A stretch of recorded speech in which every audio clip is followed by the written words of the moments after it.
The sky hasn't been silent in years. It groans low, endless, like something alive and unsettled just beyond sight. It used to be blue, but that memory feels like a rumor now. These days it hangs heavy, stained the color of bruised rust, as if the sun itself is dying but refuses to stop burning. The ground beneath me is brittle, layered with ash and fractured soil that once held forests, crops, and rivers. Every step kicks up a fine dust that clings to the air, to my lungs, to my skin. It never really settles. It just hangs there, turning breath into effort.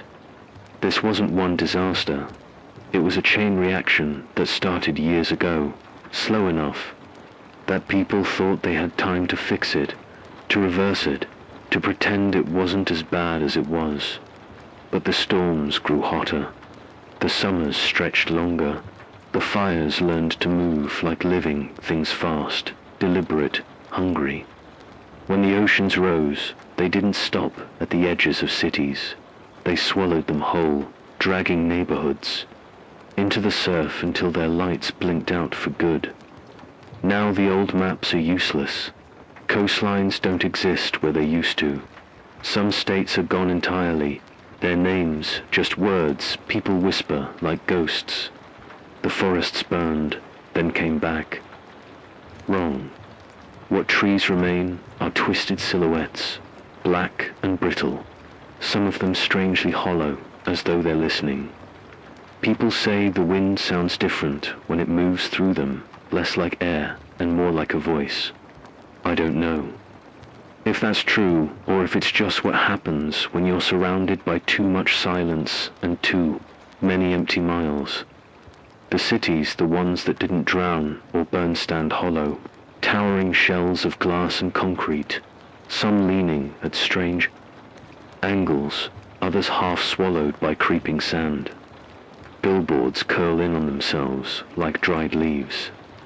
Cars rust in place on highways that lead to nowhere. At night, when the wind slides through broken windows and crumbling tunnels, it almost sounds like the world itself is mourning. There's no government left to speak of. Not really. The broadcasts stopped years ago. Once in a while, someone finds an old emergency tower still powered by solar. But all it plays is a loop warnings about evacuation zones, curfews, and water contamination that no longer matter. If anyone out there still calls themselves authority, I haven't met them. Mostly, there are fragments groups that trade or raid, depending on the day, depending on what hunger turns them into. Some survivors formed enclaves, makeshift towns surrounded by scavenged scrap walls and armed watchposts. Others travel in, loose caravans, following the storms because they know scavenging is easier in the chaos after one passes. And then there are the loners, the ones like me who stick to the edges, avoiding both the desperate and the organized. People are as dangerous as the weather now, maybe more. Resources define everything. Water is worse than currency. It's the only thing worth killing over, worth dying for. Food isn't really grown anymore, it's found. Cans from old stores, dried rations from long-abandoned bunkers. The occasional stubborn patch of roots or weeds that still fights to live in poisoned dirt. Animals are rare, and when you see one, it usually means you're about to fight for your life or your meal. The nights are the hardest. Temperatures swing wildly, dropping into bone-deep cold that freezes through even the thickest scavenged layers. Fires are dangerous, they draw attention, but without them, you wake up numb, slow, too weak to keep moving. And if you stop moving, you don't last. Some say nature is reclaiming the earth. I don't see it that way. It feels less like rebirth and more like the planet is trying to erase us. Vines creep up what's left of towers, but they're brittle and blackened. pools form where roads once cut clean lines through the landscape, but they shimmer with chemical sheens, not life. The animals that remain look differently now, sharper, to quiet, like they've learned something we haven't. There are no safe places, just temporary ones. Even the shelters that look abandoned might not be. I've learned to read the small signs, footprints to fresh, scraps of packaging left behind, a faint chemical scent of someone's fire. You don't want to run into anyone in the dark. People are unpredictable now. Starvation rewrites their faces, and loneliness erases their memories of what it meant to be human. The world feels, waiting, as if every gust of wind carries something unfinished, something dangerous. The forest, or what's left of it, creaks like it's trying to speak. The hills shift with strange echoes at night. Even the air feels alive, watching, deciding what it will take next. And in all that emptiness, you're left with yourself, your choices, your mistakes, your hope, if you have any left. I was born before everything fell apart, though before is a hazy word now, stretched thin by all the ways the world has broken. My name is Arden Locke. Once I was an environmental engineer, dreaming of harnessing the power of wind and sun to save forests and rivers. Now I'm just a voice on the airwaves, a lone signal pulsing through static, trying to keep anyone connected. I stumbled into this role by accident. In the first months after the skies went red and the waters turned to poison, I scavenged old radio towers for parts. I needed to coordinate with a group of survivors' friends from college, who'd holed up in an abandoned water treatment plant 20 miles north. When I hooked up a battered transmitter and heard their voices crackle through the static, I realized how precious connection was. They heard me, I heard them, and, for a moment, the world felt less dead. Now, each dawn, I pedal a generator until it coughs to life, powering my little broadcast. I have no studio, no audience in chairs, just a makeshift set of a salvaged mic, a stack of batteries, and a spiral notebook filled with scribbles, weather patterns, resource tips, the occasional story I think someone might want to hear. I read updates on water levels in the remaining aquifers.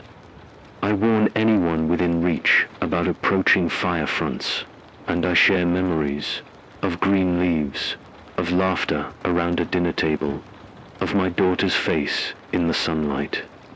I don't know who's listening out there, but I speak as if they're friends, because every time I pause and let the silence fill the speaker, I swear I hear the world inching closer to shouting back. Survival is a constant calculus. I rise before the sun if you can still call that dull orange glow sunrise, and check the traps I leave along the creek bed. Rabbits, if I'm lucky. Field mice, if I'm not. Then I gather what I can. Stale canned goods traded by passing caravans. Wild herbs that stubbornly cling to life in fissures of concrete. I ration. Water by the drops, 2 cups for cooking, 1 to drink, 1 to rinse the generator's oil filter so it doesn't seize. Everything is precious. Everything is measured. I built a shelter in the ruins of an old ranger station, up on a hill where the wind still cuts clean. The broken timber and twisted metal scar the hillside, but they block the worst of the sandstorms. Inside, I've hoisted a tarp to keep the worst of the rain, now acidic and thin from dripping, on my cot. I found a solar panel half buried in ash, and though it barely holds a charge, I use it to power a small LED lamp so I can write. My only luxury now is ink. I carry ghosts with me. My daughter, Maeve, was 5 when the wildfires roared through our town. We lived at the edge of a national forest. Our house backed onto pines that burned like torches.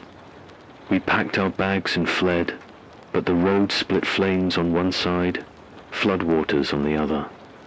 She held my hand, screaming, and I made a choice.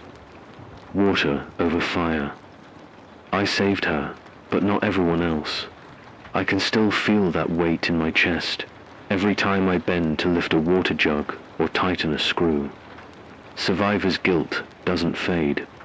It just becomes the engine you feed to keep going. Yesterday, a group came through 3 men, 2 women haggard, armed, faces half hidden by cloth masks. They asked for supplies, offered trades. Their eyes darted. They were starving. I gave them beans and a few strips of jerky. They left without a word after that. I'm not sure if that was trust or fear, or both. Every interaction is a gamble. Every kindness a potential vulnerability. But if all I do is huddle in silence, I lose something essential. Every broadcast, I try to remind anyone listening that we were more than survival machines. I tell stories of taking a single seed of basil and coaxing it through poisoned soil just to taste green again. I speak of children laughing in puddles. Of dew, I describe the stillness of the forest before the fire, how the pines whispered lullabies. It's ridiculous, perhaps, to speak of lullabies when the earth itself has become a nightmare, but maybe it's exactly what keeps us human. I keep a black and white photo taped to my dashboard of family picnic beside a lake that no longer exists. In it, Maeve grips a red balloon, cheeks flushed, hair windblown. My wife, Nora, stands behind her with a laugh caught mid-burst. I look happy there. I look like someone who believed the future was guaranteed. I talk to that photo at night, when the wind moans through the slats and the world feels too big and too empty. I tell them I'm sorry. I tell them I won't let their memory die. Hope is a fragile thing. It creeps along your ribs like a phantom. Some days it flickers and disappears, altogether, especially when the storms rage, or I stumble into towns that have turned into scavenger pickings. But it always comes back. I feel it in moments. When a lizard scuttles out from under a rock, alive. When the generator catches on its 3rd try. When the static clears and a voice answers me just a whisper. Say, I'm here. My dream is to find a community that sticks. A place where we can cultivate soil, purify water, rebuild.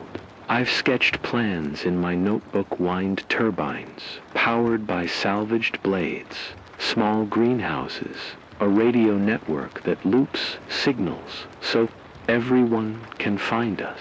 It might be folly. The world might not have room for dreams anymore. But if I give up on that, what's left? Survival without purpose is just a slow death. Sometimes I imagine Maeve's face looking back at me through the mic. She'd chastise me for talking about gardens in a world of dust. But she'd also press her finger to my lips and say, "That's not fair. I like gardens." And I'd believe her, because children are stubborn. They carry hope like a birthright. So I keep speaking. I keep scavenging. I keep fixing the radio day after day until my knees protest and my lungs burn. Because the signal is my way of saying we're still here. We still remember what this world wasn't, what it could be. Again, I don't know who's listening. I might be the only one, but as long as there's breath in my lungs and ink on this page, I'll keep introducing myself. Farden, Locke, survivor, storyteller, father, engineer, holding onto the fragile ember of hope that flickers in every human heart. And who knows, maybe one day someone will answer back. and the forest will finally whisper its own story. I can feel it in the static before. I even switch on the transmitter low-frequency rumble that rolls across the hills like a warning. It isn't thunder. The world hasn't thundered in years. This is something new, something worse. The first time it hit, we didn't understand what we were facing. I was perched atop the old ranger station, eyes squinting against the dusty orange glare, wind-whipping scraps of tarp like desperate flags. The barometer on my makeshift weather station, a cracked gauge, glued together with silicone and hope-tanked. In minutes, pressure dropped faster than I'd ever seen. I recorded it in my spiral notebook with a sinking feeling. 950 millibars, 930, 910. I'd studied these things once, in a world that believed science could cure any wound. Back then, anything below 980 would have set off alarms in a coastal city. Here it was an omen of death. The air began to thrum. Then came the rain-greenish, oily, acid-laden droplets that sizzled when they hit metal and burned through fabric. In seconds, I barely had time to unclip the solar panel and drag it inside before the first wave struck. It pelted the hills like shrapnel. I huddled in my shelter, hands clamped over my ears, watching the hillside dissolve into a haze. When it finally stopped, the ground was slick with chemical runoff. The creek, my only reliable water source, was tainted. I lost half my reserves, just trying to flush the worst of it. That was 6 months ago. Since then, these storms, or whatever they are, have become a weekly terror. They're bigger, faster, meaner. I've tracked their patterns. They emerge over the scorched plains east of here, feed off the heat trapped in the dust-choked air, and gather into walls of wind and rain that move faster than any hurricane I knew before the collapse. Scientists once called them supercells. Now I call them death fronts. When the crisis first escalated, I wasn't alone. A small caravan of survivors rolled into my Valia battered flatbed truck, 2 motorbikes, and a rickety trailer made from a steel shipping crate. They called themselves the River Keepers, claiming lineage to the old water rights movement. I shared my radio frequencies. They shared ration packs. For a week, we exchanged tips: how to filter acid rain with crushed limestone, how to spot chemical imbalances in puddles by their iridescent sheen, how to read the wind's color for clues to its pH. It was a rare moment of cooperation, a spark of what civilization used to be. Then came the night when the River Keepers turned on me. I'd warned them of an incoming cell, but they scoffed at my barometer. "We'll outrun it," their leader said, voice cracked and desperate. They roared off at Dawn Motors screaming. 3 hours later, I heard the distant howl, saw debris flying through the air. Their tracks ended in the new mud of a flash. Floodplain. No one claimed their bodies. The storm had swallowed them.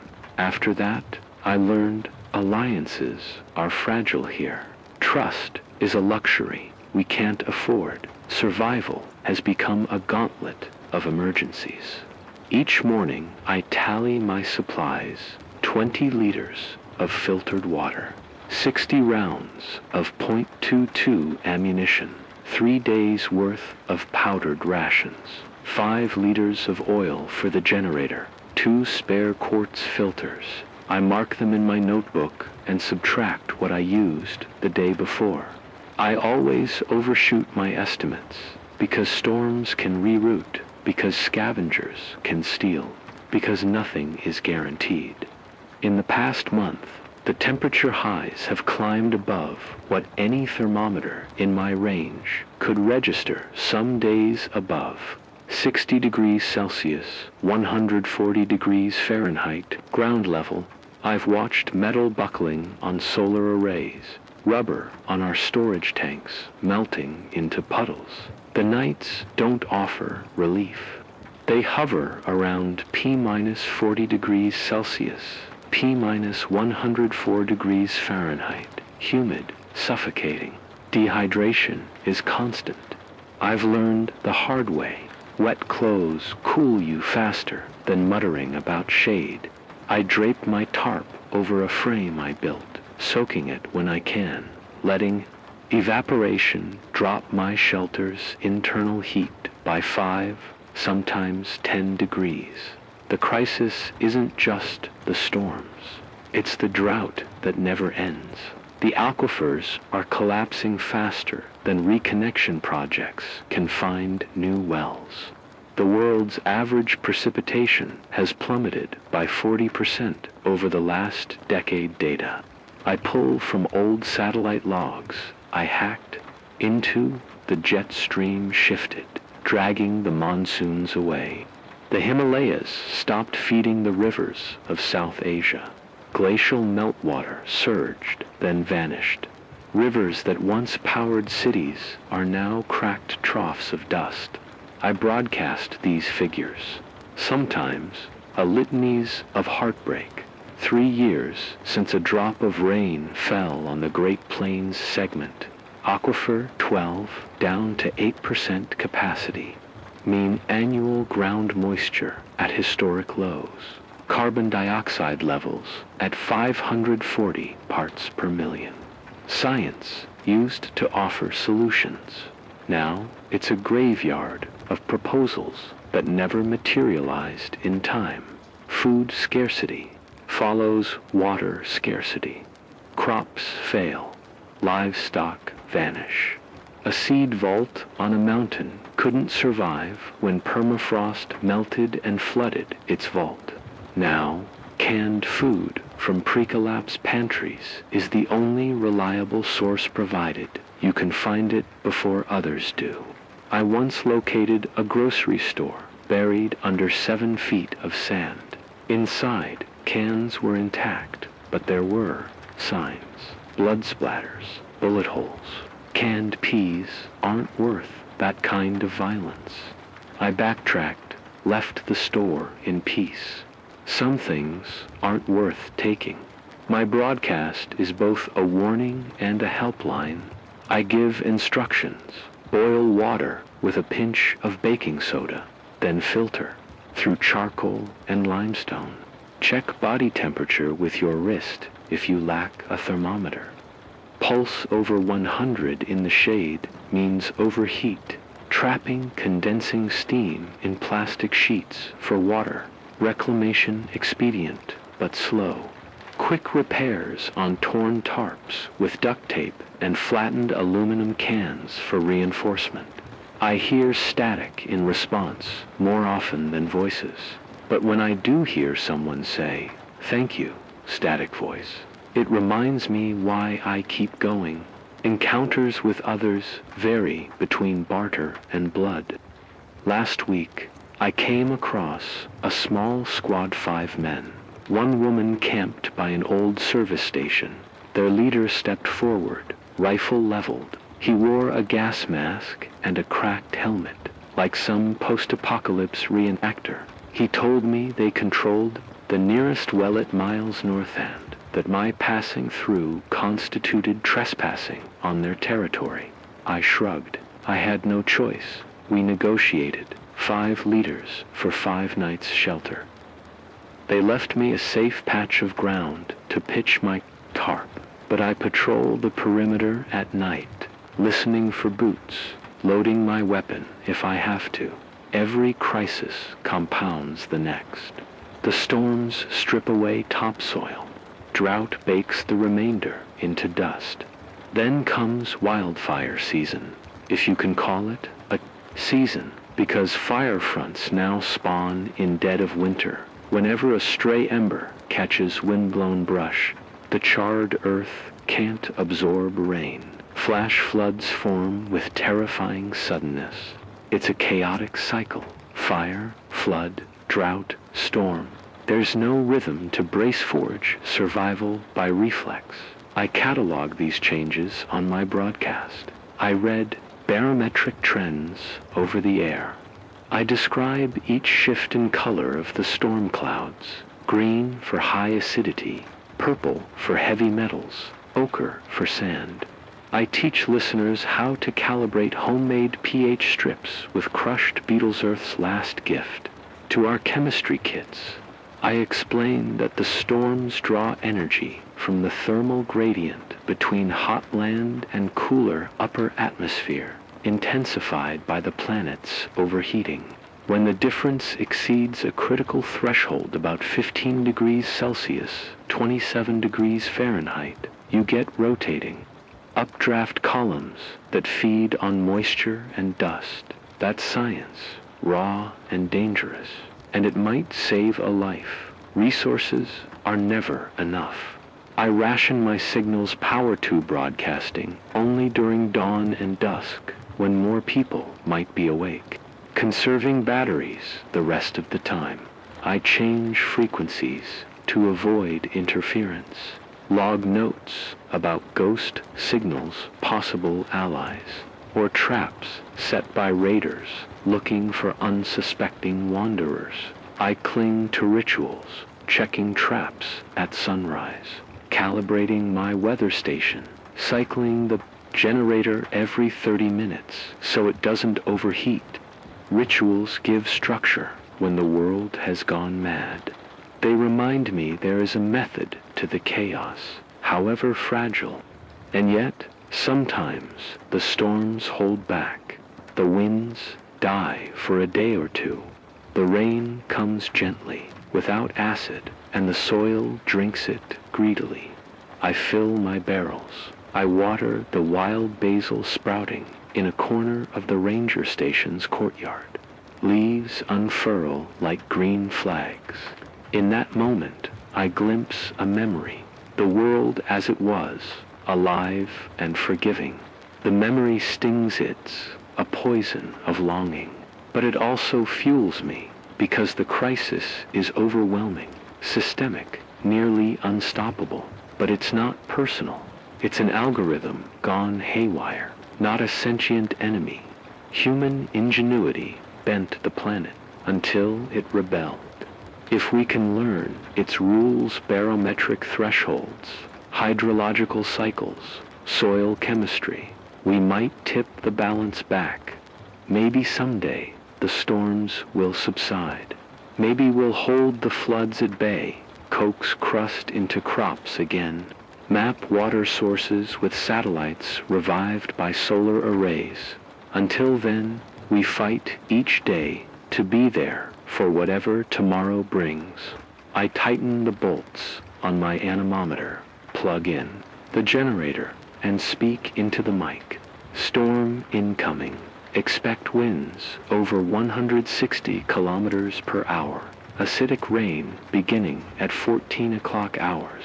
Reroute to low ground if you can. Stay safe. Static voice out. And I wait. Because the next crisis is always on its way. The only way to survive it is to know it's coming. I haven't slept more than 2 hours at a stretch in weeks. Every time I close my eyes, I see the last storm's black eye filling my vision. Hear the wind tearing at the tarps. Feel the rush of acid rain burning down my spine. But if I don't rest soon, I'll make mistakes I can't afford. Water barrels sit half full, sloshing with each step I take. I'll scrape the last cup into my pot tonight, then siphon what I can from the creek if it hasn't gone toxic again. Food stores have dwindled. 2 cans of beans, 1 of peaches, 12 jerky strips. Fuel for the generator is down to its last liter. I've started rationing broadcasts dawn only, dusk only, hoping that if I splice the signal tight enough, The batteries will outlast the next week. Even that gamble is wearing thin. The generator's been wheezing, coughing sludge instead of smooth hums. I've scavenged every oil filter I can find, drilled homemade ones out of steel mesh and cotton wadding. It buys me time, maybe another 10 run cycles before the engine locks up for good.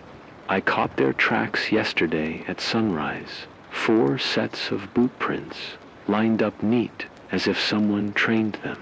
They circled my shelter, footsteps silent on caked mud. I retreated into the ranger station's crawlspace old root cellar and watched through a crack as they rifled my supply crates. I had time for one shot. The weapon was loaded. I steadied the barrel through a slat, but then I heard a child's sob, a small voice, frayed with fear. They'd brought a kid along. I froze. A sheltered, shrinking woman pinned the girl against the dust-streaked wall, whispering something I couldn't catch. After a tense minute, they moved on, stripped my stores, left me a note scrawled in charcoal. Hands off the territory again, static voice, and the next one of ours dies. Kane's Fist, Kane's Fist. A name that's been on every traveler's lips for months. Raiders who strike at night, take what they want, leave bodies as warnings. Kane's Fist doesn't negotiate. They extort, they slaughter, and now they've marked me. I emptied my stash in the root cellar into heavy packs and buried the rest beneath the generator. Tomorrow at first light, I'll leave. But I'm not sure where 2 Gono Place is truly safe. Then, in the middle of scavenging, I found her, a scrap of paper buried under collapsed shelving in an abandoned gas station. Faded fountain pen ink, barely legible. If you hear this, follow the river north. At 3812N, 10,537 feet W, you'll find the Wellspring Collective. They've cracked the desalination code. Water flows free. You are not alone. Coordinates. A myth I've heard whispered in caravans. Proof that someone, somewhere, is rebuilding. I double-checked latitude and longitude on my crude sextant, traced it on an old topo map. It's a 2-week trek across scorched plains and burned hills. It cuts through Kane's Fist territory. But if it's real, I taped the note inside my jacket. I poured myself another cup of water, savored each drop. I record the find on air, voice shaking, static voice here.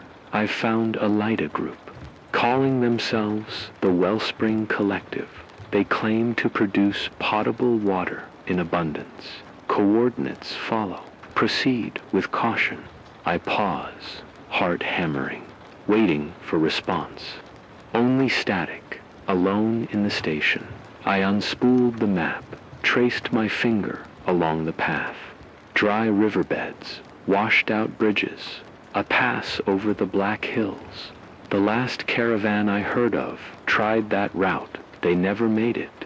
A swarm of raiders, ambushed at dusk. No survivors. I put pen to paper and weighed options. Stay here and fortify for the long siege, then die slowly of thirst, or risk everything for a chance at water and maybe community. Trust doesn't come easy anymore. My instincts tell me the note could be a trap Kane's Fist letting me chase ghosts while they circle in for the kill. Or it could be genuine, a last ember of human invention in a world gone mad. I feel my daughter's face in my mind mave, 5 years old, laughing in a stream of clear water. She doesn't exist here anymore, but hope lives in that memory. I pace, hands stained with oil and dust. I ask myself, am I chasing safety, or am I chasing a memory of safety? Am I following the note, or am I following my own desperation? The worst part of solitude is that doubt becomes your constant companion, and sometimes I wonder if doubt will kill me faster than thirst. Morning comes, orange and brutal. I pack lightly, a day's ration of water, protein bars, scavenged last. Week, a durable tarp, my multi-tool solar still components, the rifle with 5 rounds. I tape the wellspring note inside my shirt. I salvage what I can. 5 liters of water, 2 spare filters, 1 can of peaches. I bury the rest and destroy the obvious signs. Before I go, I broadcast one last message, static voice, leaving station. At 6:12 hours, heading north along river route. If you're out there and need to signal you, frequency 88.3, over and out. I hear the scratch of static in reply, or maybe it's just the wind. The riverbed is a grim highway of bleached rock and driftwood. The sun bakes the landscape to white. I sheath my eyes behind protective goggles, slug water whenever I can. My legs ache from hours of trudging. Dust settles in my throat. At midday, I stop in the hollow of a dried floodplain for shade. I set up the solar still, clear sheet over a bowl, pebble in the center, small cup to catch condensate. For hours, yield a fraction of a cup, enough to keep going, but barely. I sip it like a sacrament. Around me, the hills are pockmarked with charred stumps. Ghost trees rise, black as obsidian, silent witnesses to the past. I record a brief log on my transmitter. High spirits waning, keep breathing. The irony isn't lost on me. On the 3rd day, I round a bend and see flickers of firelight among boulders. Raiding camp, I duck behind a ridge, heart thundering. 3 fires, 10 people, rifles, torches, the low murmur of planning. There, too far away to hear my radio, but I can't risk passing through. I crouch for hours, watching their patrols crisscross the canyon floor. Food crates stacked by the fire, a portable distiller off-gasses steam. They found a tiny springs, small but precious, too small to support a group of 10 without rationing. I could raid them snatch filters, water then vanish, but at what cost? Violence begets violence, and if it goes wrong, I've got 5 rounds. I can't kill 10. I climb higher, picking a path along a rocky ledge that narrows to a goat's trail. One slip, and I'd break my leg or worse, but it's the only way around. Every muscle trembles as I concentrate on each foothold. When I reach the top, sweat and blood in my palms. I let out a breath I didn't know I was holding. That night, I camp on a plateau overlooking the camp. I broadcast a terse message on 88.3 unidentified group south of here, controlling small spring. 20 men, well armed, proceed northeast to avoid static voice. Voices answer fragmented, anxious. Voice A, we hear you. Static, thank you. Voice B, who are you? Static I respond, someone just like you, trying to stay alive. Those few words connect me to others out there, crisscrossing this fractured world. I sleep with the rifle nearby, dreams of running water and laughter, of children splashing in a stream. I wake to find my radio antenna broken. Someone tried to sabotage it. Maybe bandits, or maybe local scavengers annoyed by my broadcasts. I piece it together with wire and scrap metal, but the signal is weak. Now, if Wellspring does reply, I might miss it. And if someone new picks up my frequency, They might assume I'm the enemy. I stare at the broken mast in the pre-dawn light. My hands shake. I almost turn back, but the wellspring note burns against my chest. A promise sewn into cloth. The map shows a narrow canyon 30-mile gorge cut into granite.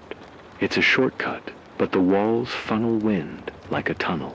Storms could sweep through here, funneling debris and acid rain.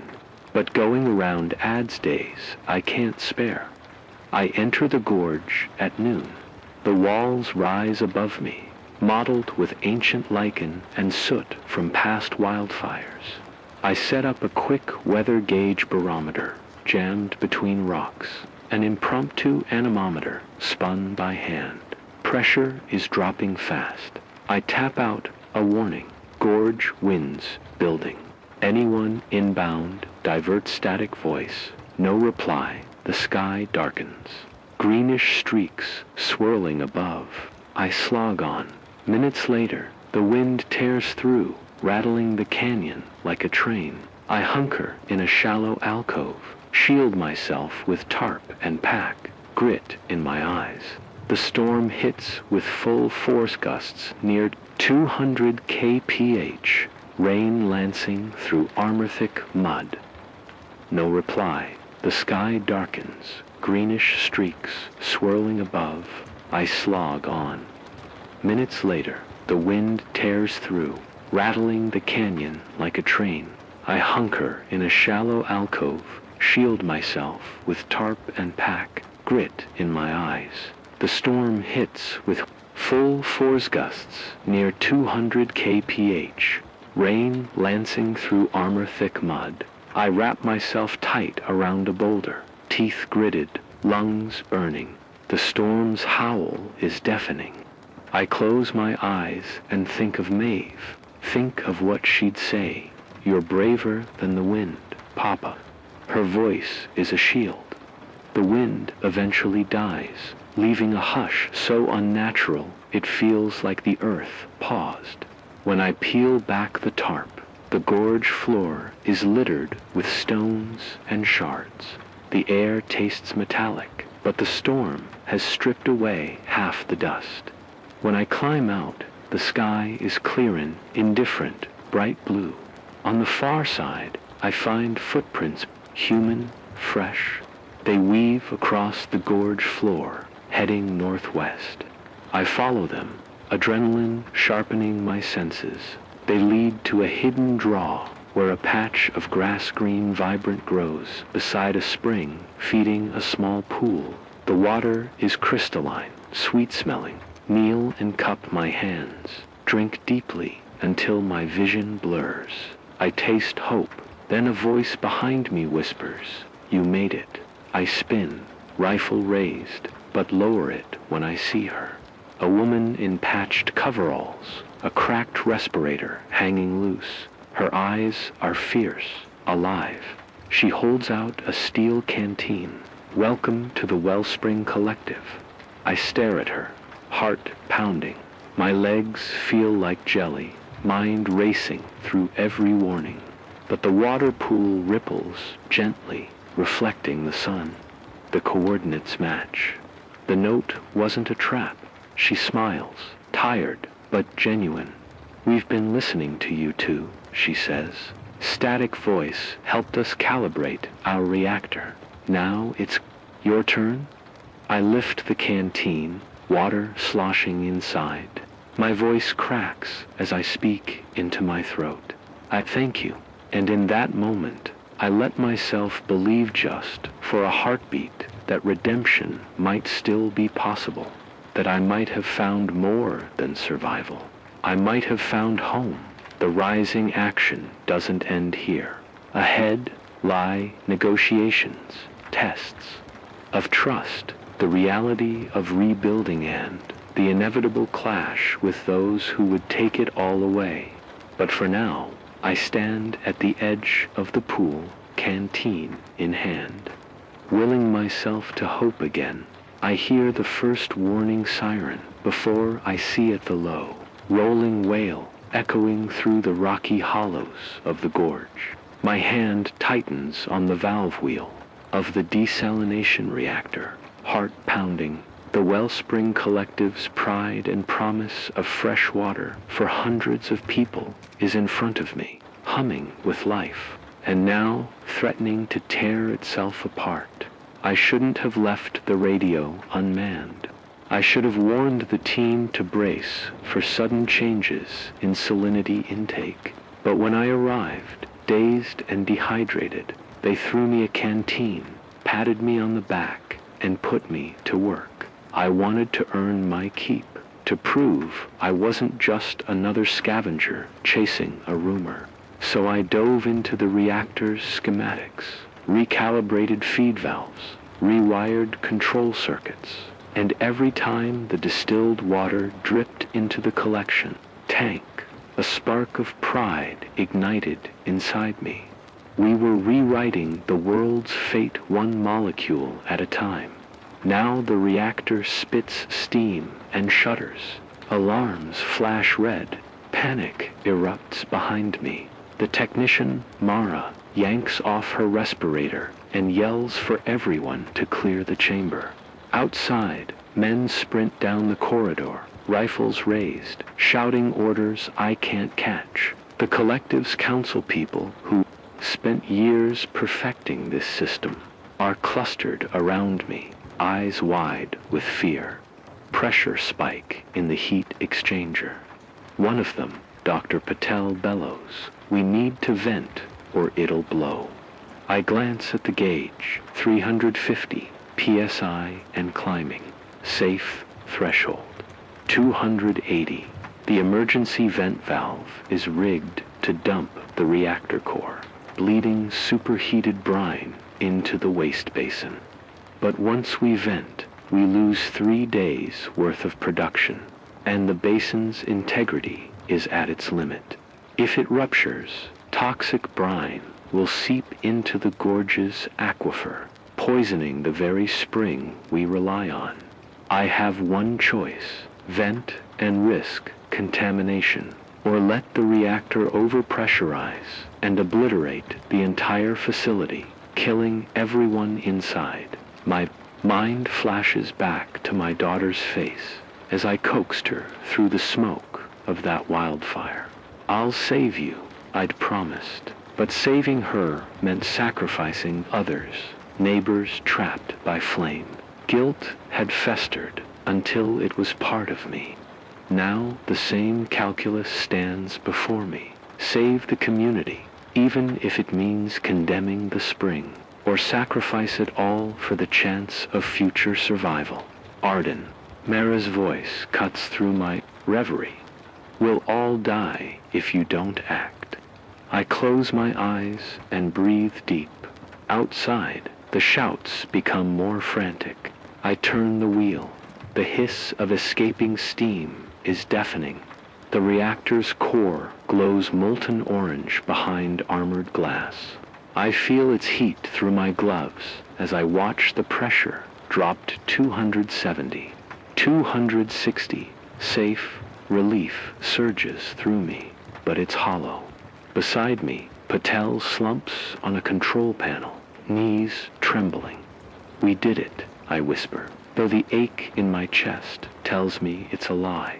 A chemical plume coils out of the vent line, drifting toward the water catchment.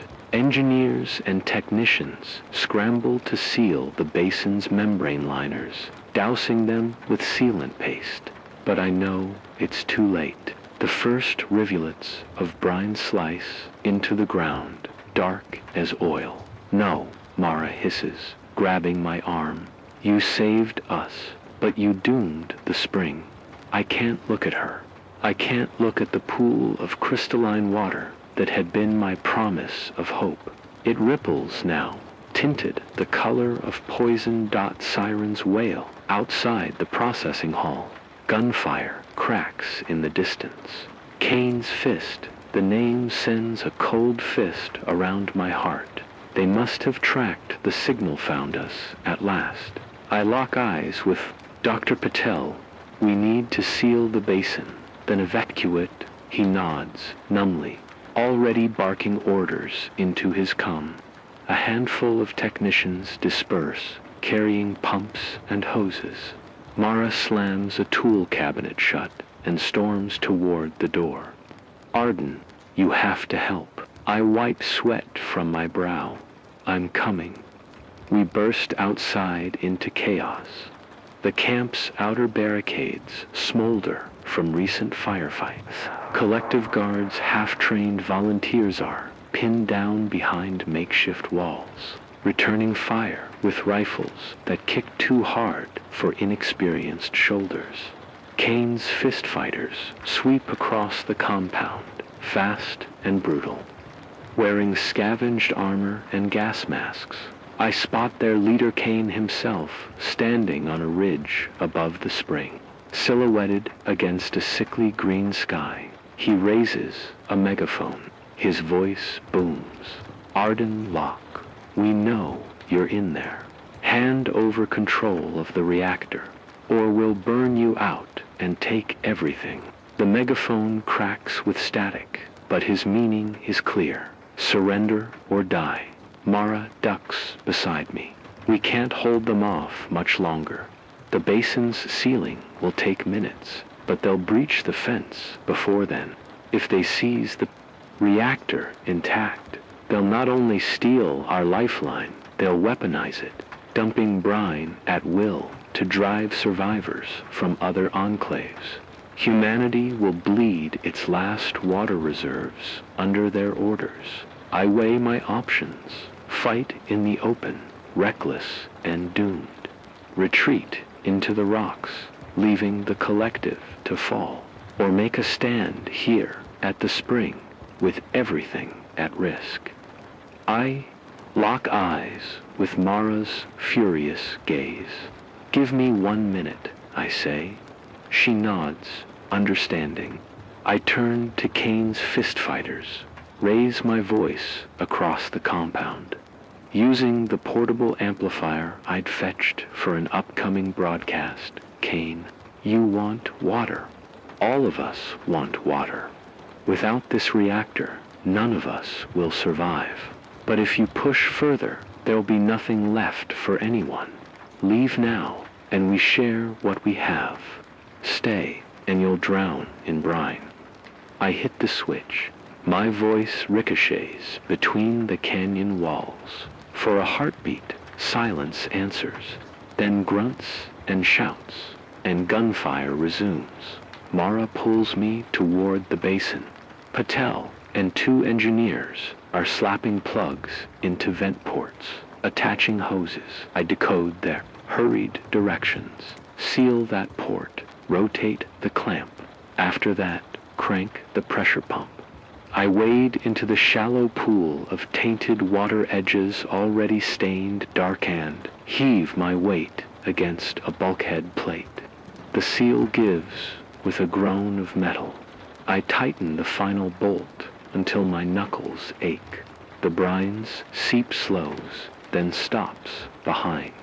Us. A grenade lobbed by Kane's fist slams into the reactor hall, flames licking at control panels. Engineers shout and dive for cover. My ears ring from the blast. Mara grabs my arm. Now, we sprint for the command Nexessa reinforced bunker that houses the backup generator and the emergency shutdown controls.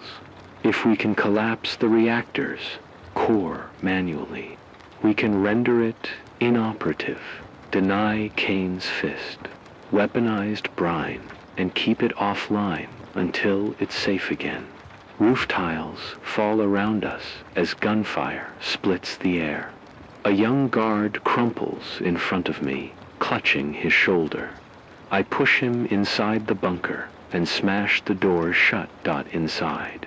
Patel is already turning dials. I join him at the main control bank and flip the big red lever marked core, locked down. A wrench falls from my hand as hydraulics roar. A steel spider descends across the core window, clamping the molten orange ball into a solid mass.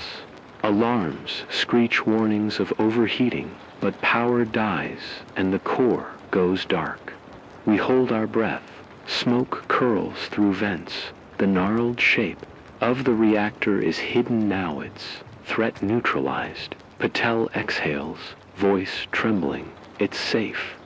We emerge into a battlefield. Kane's fist fighters are regrouping at the far end of the compound, dragging wounded across broken walls.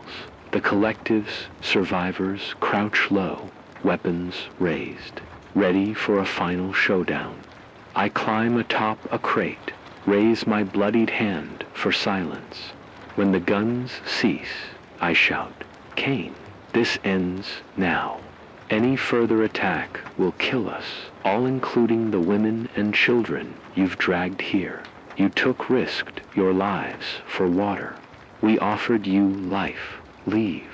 Walk out of these gates, and I'll broadcast your departure. The world will know you made a choice for life or for death." A tense minute stretches into eternity. The circle of fighters shifts uneasily. The wind carries dust and the faint echo of my daughter's laugh, in my mind a reminder of what's at stake. Finally, Kane steps forward, rifle lowered. He removes his gas mask, face streaked with sweat and grime. "You," he rasps, voice cracking. "You're mad, but you're right. We're mad." He kneels, taps the barrel of his rifle against his helmet. "We'll go, but know this: if your reactor ever comes back online, or if you call for reinforcements, we'll return. And next time, there won't be words." He stands, signals his men, and they file through the main gate. The collective's guards don't raise their weapons. They just watch as Kane's fist disappears into the dust. Silence falls, broken only by distant sirens of settlement alarms, a reminder that other enclaves fight their own battles. I step down from the crate, legs unsteady. Mara meets me, eyes shining with tears. She clasps my shoulder. "You did it," she whispers. I shake my head, voice raw. "We did it. But we lost the spring." She points to the pool. It's calm, undisturbed. The brine stain has been soaked up by absorbent mats the engineers rolled out at my command. The water is safe, again just bruised, not killed. Patel emerges from the reactor hall, dust caked in his hair. "We can reroute the feed valves," he says. "Start slowly, keep pressure low. We'll rebuild." A cheer goes up among the collective. Small, ragged, but real. In that moment, heart hammering, lungs burning, feel something crack open inside me. Fear and doubt fall away like rust. I catch Mara's eye and smile, tired but fierce. "We did more than survive," I murmur into the wind. "We chose to live." I pull a mic from my pack, flip on the transmitter, and speak into the canyon. Static voice to all survivors within. Range. Water is flowing again. Stand down. Kane's fist has retreated. The wellspring holds. We will rebuild together. Stay safe. Static voice out. I let the next silence breathe in around Mia. Silence not of fear, but of possibility. The turning point is behind us. Now comes the hard, hopeful part. Moving forward, the dust settled like a shroud over the wellspring compound. Muted light filtering through a haze of spent gunpowder and steam. In the hours since the showdown with Kane's fist, we'd tended wounds, righted, bent barricades, and most important, brought the reactor back online at a trickle. The hiss of water dripping into the main reservoir was like a heartbeat returning to a body thought dead. I stood by the pool in the center of the courtyard, arms folded, watching as technicians tested it. The crystal clearness of the water was almost surreal. Only yesterday, toxic brine had threatened to poison this very spring. Now it flowed free and clean again.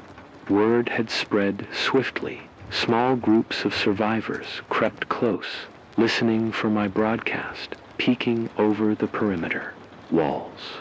Some came forward, trembling, to take first sips from cupped hand stares in their eyes at water that tasted of life.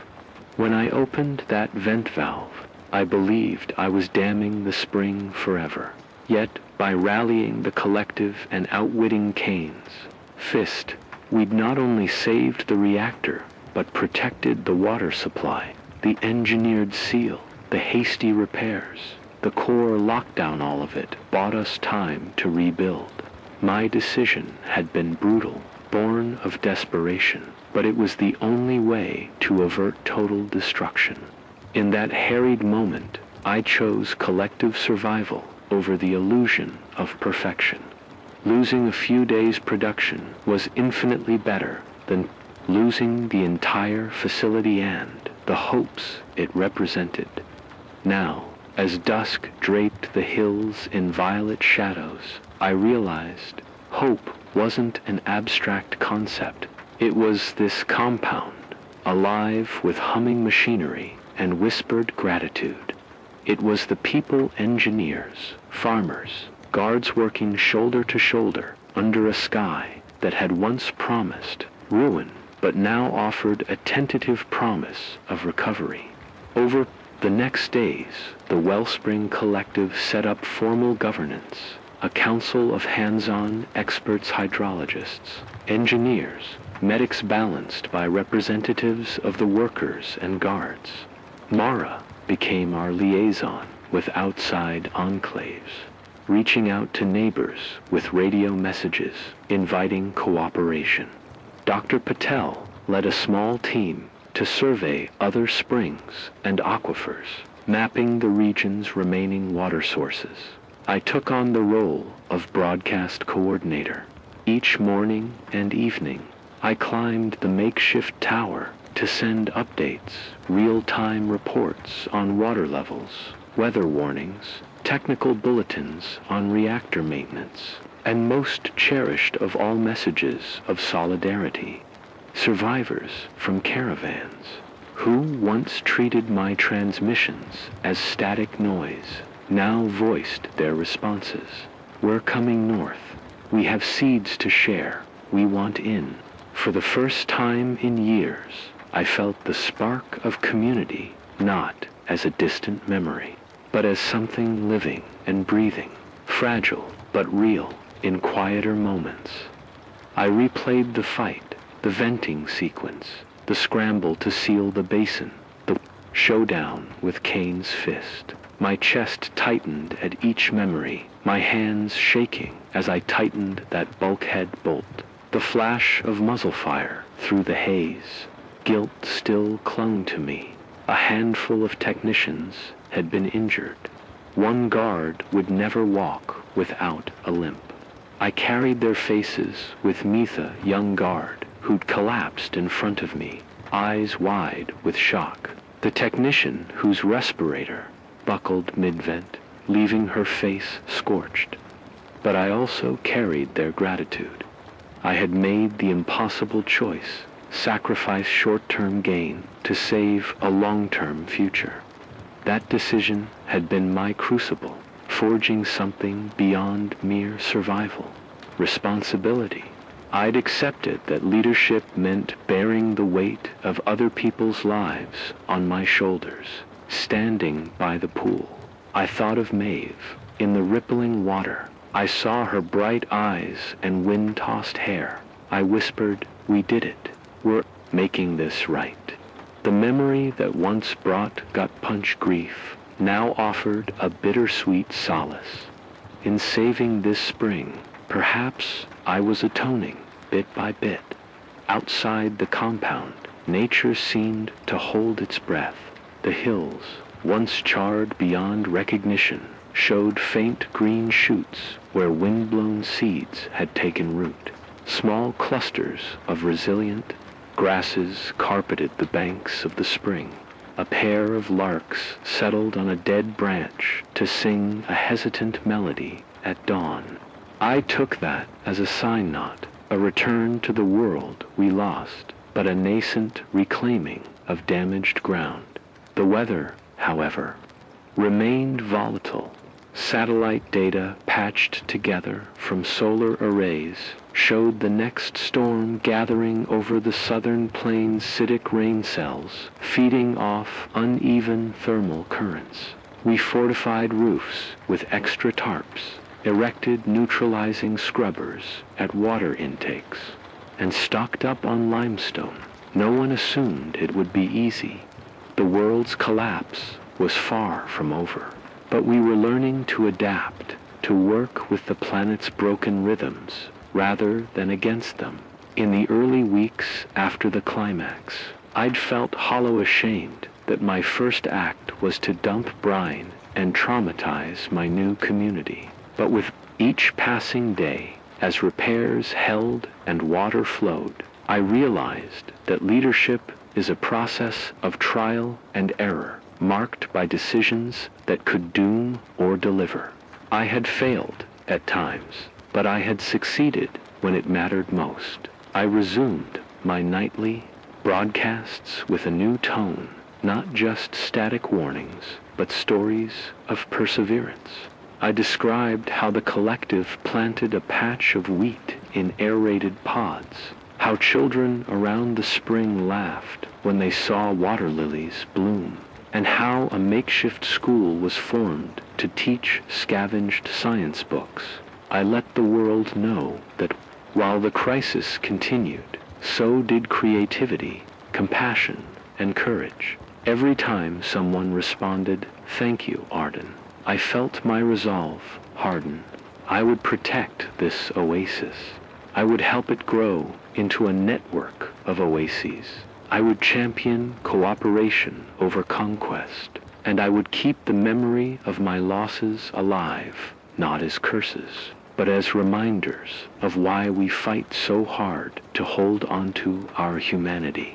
Months later, I walked the compound perimeter at sunrise, the air cool against my cheeks. The spring's surface mirrored the pale sky. Guards stood at posts, children chased each other around the pool, technicians adjusted solar panels. Beyond the walls, wind turbines harvested from an old wind farm creaked in unison. It wasn't utopia. The world remained a crucible of storms and shortages. Supplies from distant enclaves arrived sporadically. Messages of threats from other raiders flickered across my console. We lost people friends who ventured too far, supplies stolen in midnight raids. Each loss reopened old wounds, yet the wellspring held.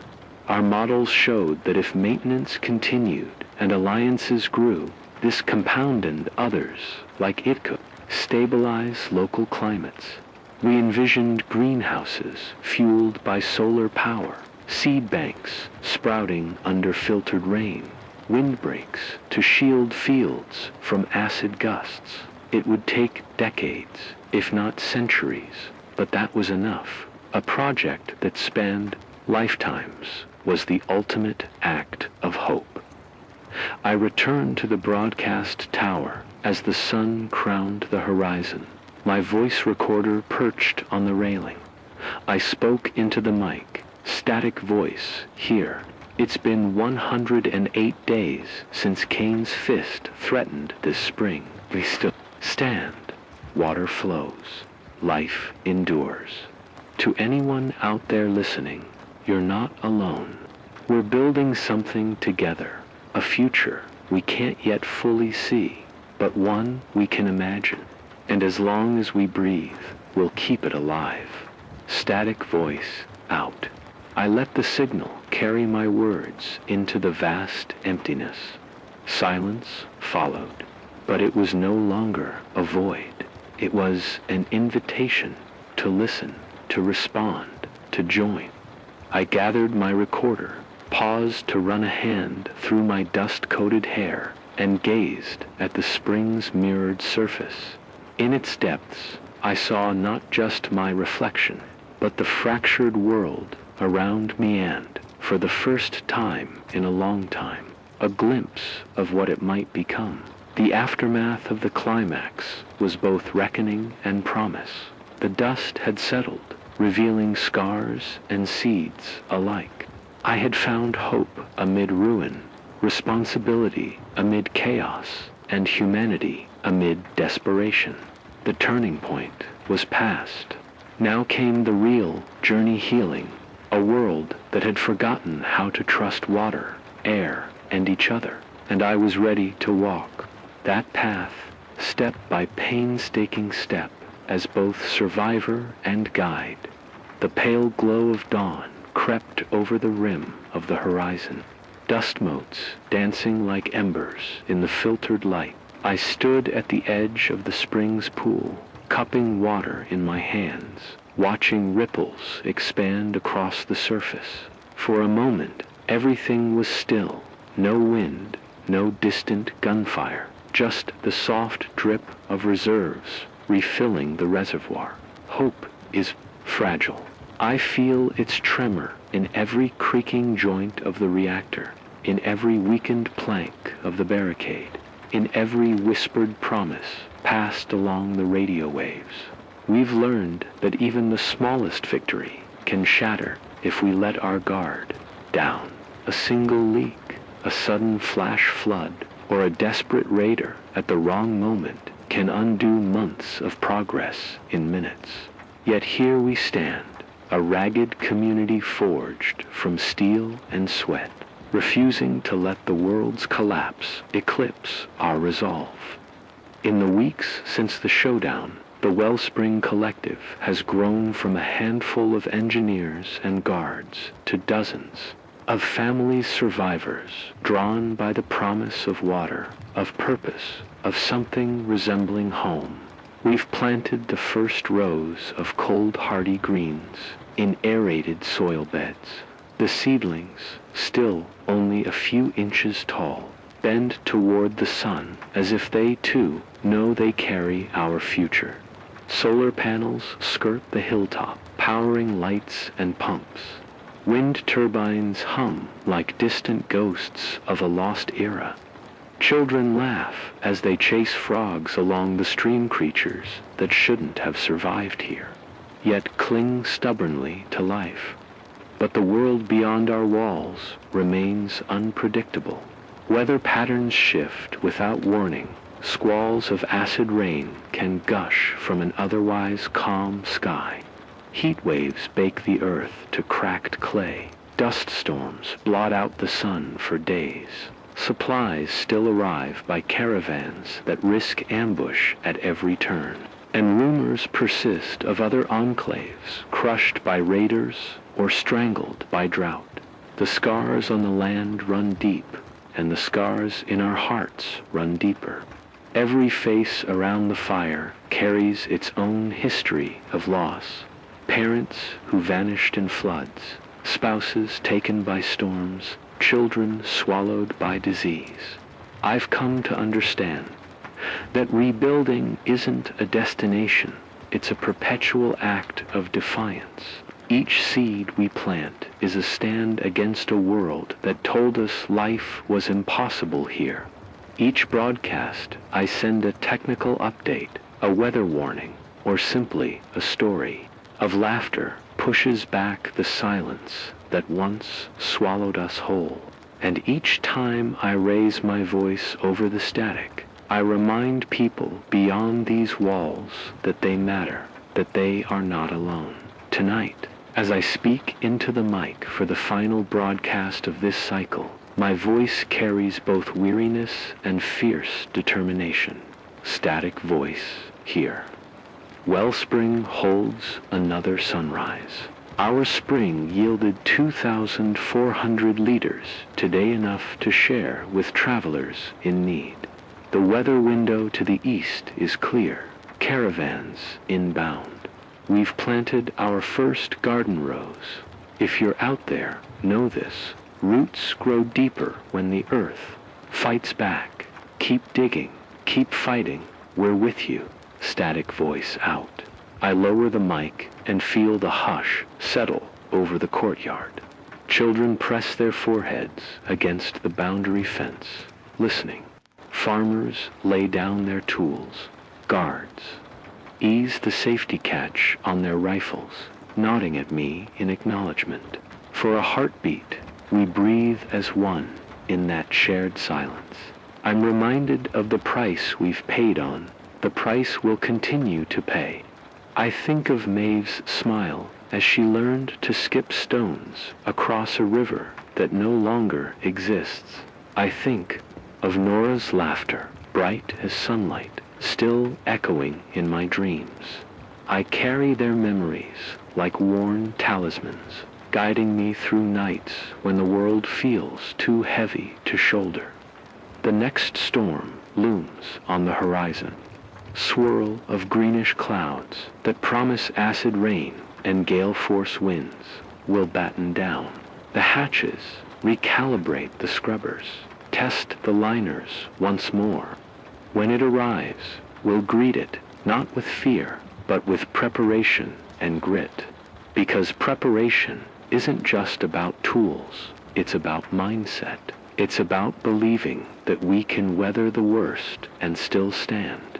I turn from the pool and walk among the people, offering nods and quiet words of encouragement.